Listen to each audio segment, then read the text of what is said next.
Et finalement, son pote l'a lâché. En fait, non, c'est elle qui lui a dit de pas venir, parce que son pote, c'est une merde. Il assure pas, il s'organise pas bien, c'est un faible. Donc je suis content qu'elle parte toute seule, au final. Comme ça, au moins, elle fera pas de stop, parce que toute seule, elle veut pas faire du stop. Enfin, moi, je veux pas non plus, hein. Si elle voulait faire de l'autostop à la base. Et je sais, hein, ça paraît dingue d'avoir son épouse qui veut faire du stop, mais elle y tient et je lui offre sa liberté, tu vois, elle me laisse libre de faire ce que je veux, donc pareil, je lui donne sa liberté. Et je lui ai donné de l'argent, hein, elle n'est pas obligée de faire du stop, elle voulait vraiment en faire parce qu'elle aime ça, bref. Donc c'est mon épouse qui viendra te voir. Et, et libre à toi de faire ce que tu veux, hein, même si, enfin, si vous avez une histoire romantique, je suis pas jaloux du tout, sincèrement, j'ai aucune jalousie. La seule chose que j'espère, c'est qu'elle se passe le meilleur moment possible. J'ai pas choisi une femme au hasard pour faire des enfants. Mon conseil, c'est pour avoir une belle expérience, soit au maximum. Offre-lui tout ce que tu peux en termes de virilité, de bienveillance, de conscience et de santé. Enfin, tu vois, tout ce qu'il y a de meilleur en toi, offre-lui, sans réserve et sans la moindre crainte, parce que c'est une nana d'exception qui en plus, elle est très très belle, hein, tu verras. Mais en plus de ça, elle a une très belle âme. Alors, on peut jamais prédire les histoires, on peut jamais prédire la chimie entre les gens, donc te fais aucune idée. Tu vois, peut-être que tu auras une histoire avec elle, peut-être pas. On ne sait jamais à l'avance. Et ça dépend pas de moi, ça dépend pas de toi, ça dépend pas d'elle, ça dépend un peu de la magie, tu vois. C'est pas, on n'est pas des animaux, quoi. Mais dans tous les cas, même s'il n'y avait pas cette chimie ou quoi, et que vous soyez simplement amis, même en tant qu'amis, c'est vraiment une femme de valeur. Et puis pas que, c'est une femme qui a plein de contacts en Russie, donc le jour où tu viendras, elle sera une amie reconnaissante. Et puis moi aussi d'ailleurs, je serai reconnaissant si tu as pris soin d'elle. Donc voilà, je te le dis maintenant, maintenant qu'elle vient seule et maintenant que tu as commencé à communiquer avec elle, c'est le moment de te le dire. Je te présente mes excuses pour pas l'avoir dit avant, mais si je ne l'ai pas dit avant, c'est que déjà j'attendais de mieux te connaître et je l'ai dit à personne parce que je m'attendais à ce qu'elle voyageait avec ce gars. Je l'ai su là hier qu'elle laissait tomber avec ce gars.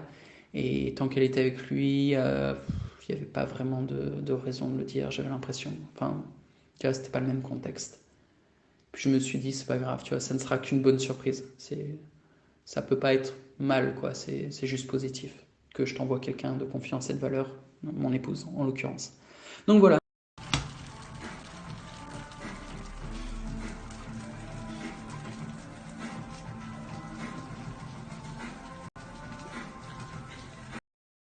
Et elle m'a dit que tu t'étais montré attentionné, très respectueux et tout dans tes messages à son égard. J'apprécie. J'apprécie beaucoup. Donc merci. Yeah, yeah, yeah, yeah, yeah, yeah, yeah, yeah, yeah, yeah. Oh. Yeah, yeah, yeah, yeah, yeah, yeah, yeah, yeah, yeah, yeah. Oh. Non, je vais être plus précis que ça. Elle a dit que tu t'étais montré même viril parce que tu proposais, tu étais dans l'action. Tu disais on peut faire ça, ça, ça. Tu proposais des trucs concrets en mode tu lui disais voilà moi je suis prêt à faire ça et ça pour toi. Et c'est exactement ce qu'elle attend d'un homme, c'est que l'homme prenne en charge les choses. Elle est de bonne nature, tu sais, de bonne composition. Dirait l'autre, j'ai baisé ta femme, mais c'est pas demain que tu baiseras la mienne, mec. Elle s'est barrée. T'as cru que t'allais lui faire un gosse, elle était en train de te prendre pour un pigeon, elle se foutait de ta gueule, la meuf. Comme toutes les autres meufs d'ailleurs, t'es un gnome. T'es un gnome, t'es dans un cul quand tu crois que tu vas payer une rente à une meuf et qu'elle va accepter de porter ton gosse. T'es dans un cul. Hein. Faut qu'elles acceptent tes gènes déjà, une meuf, pour commencer à envisager ça. Tu pourras faire ça avec une Philippine, avec une Thaïlandaise, avec une Vietnamienne, qui te fera chanter, qui te fera galérer, mais une blanche. Elle a quand même un minimum d'exigence et d'instinct, d'intuition quand il s'agit de sélectionner des gènes pour procréer. Ça marche pas comme ça, mec. Donc,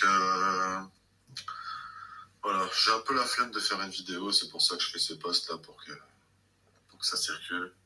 J'ai baisé sa femme à Corda, elle l'a quitté, d'accord. Un moment, quand on cohabitait à Saint-Pétersbourg, on a cohabité pendant 3 mois. No fake, c'était mon deuxième soir en Russie.